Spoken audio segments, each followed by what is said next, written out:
శ్రీ గురుభ్యో నమః. శ్రీ విష్ణు సహస్రనామ స్తోత్రం 2వ శ్లోకం. పూతాత్మా పరమాత్మా చ ముక్తానాం పరమాంగతిః అవ్యయః పురుషः సాక్షి క్షేత్రజ్ఞోక్షర ఏవ చ. పూతాత్మ, పూత ప్లస్ ఆత్మ, పూతాత్మ అంటే కర్మ ఫల దోషములు అంటని పవిత్రమైన ఆత్మ. అంటే పూత అంటే పవిత్రమైన, ఆత్మ అంటే స్వరూపము కలిగినటువంటి వాడు, అంటే పవిత్రాత్ముడు.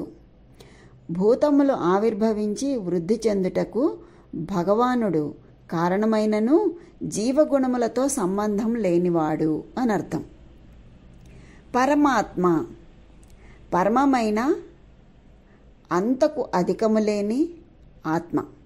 అంటే సర్వులకు తానే ఆత్మ గాని తనకు వేరు ఆత్మ ఉండని వాడు అని అర్థం. అంటే నిత్య శుద్ధ బుద్ధ ముక్త స్వరూపమై కార్యకారణముల కంటే విలక్షణమైనటువంటి వాడు. తాను సర్వులకు ఆత్మయై తనకు మరొక ఆత్మ లేనివాడు అని అర్థం. ముక్తానాం పరమాంగతిః, ముక్తులైన వారికి పరమ ఆశ్రయమైన వాడు. అంటే జనన మరణ చక్రము నుండి విముక్తి పొందిన వారికి ఆశ్రయమైన వాడు అని. ముక్తులకు ఇంతకంటే ఆశించవలసినది మరొకటి లేదు. ముక్త పురుషులకు పరమ గమ్యమైన వాడు భగవంతుడు. గతి అంటే గమ్యము అని.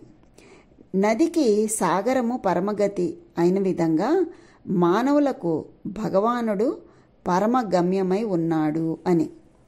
అంటే దేనిని చేరిన తరువాత జీవులు తిరిగి రాలేరో అట్టి పవిత్ర పరమగతియే నా నివాసము అని భగవానుడు భగవద్గీతలో తెలియచేసి ఉన్నాడు. తర్వాత అవ్యయః అంటే తరుగులేనిటువంటి వాడు.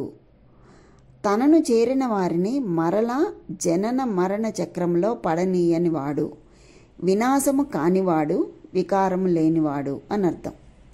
పురుషః ముక్తులకు పుష్కలముగా బ్రహ్మానంద అనుభవమును ప్రసాదించేటటువంటి వాడు.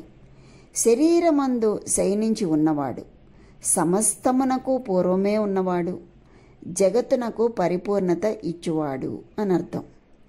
సాక్షి అంటే సర్వమును ప్రత్యక్షముగా చూచువాడు, అంటే సమస్తము తెలిసినటువంటి వాడు అని. భక్తుల ఆనందమును వీక్షించి ప్రీతితో కటాక్షించువాడు. అంటే సా ప్లస్ అక్షి అంటే చక్కగా దర్శించువాడు.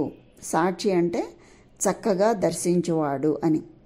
చక్కగా సమస్తమును దర్శించువాడు సాక్షి అని పాణిని వ్యాకరణం మనకి తెలియచేస్తోంది. తర్వాత క్షేత్రజ్ఞః, ఈ శరీరమును క్షేత్రమున విలసిల్లుచు నాశనరహితుడై క్షేత్రతత్వమును తెలిసినటువంటి వాడు. ముముక్షువుల పరమార్థమైన శుద్ధ సచ్చిదానంద పరబ్రహ్మానుభవము తెలిసి వారిని అక్కడికి చేర్చేటటువంటి వాడు అని.